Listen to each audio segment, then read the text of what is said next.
Здравствуйте, у нас начался сезон частых простудных заболеваний, и сегодня я хотела показать и рассказать один полезный рецепт, как вкусно избавиться от кашля и першения в горле по-корейски.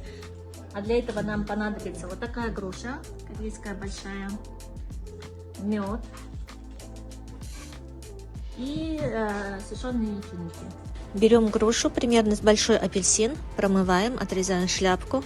Ножом или ложкой аккуратно, чтобы не повредить стенки, вырезаем сердцевинку. Стенки примерно 0,5 см. Не выкидывайте шляпку. Мелко нарезаем вырезанную сердцевину груши. Берем парочку сушеных фиников, отделяем от косточек и тоже нарезаем. В грушу накладываем нарезанную сердцевину груши и финики. И сверху заливаем медом, примерно 2-3 столовые ложки. Если хотите, можно по вкусу добавить чуток корицы. Накрываем шляпкой.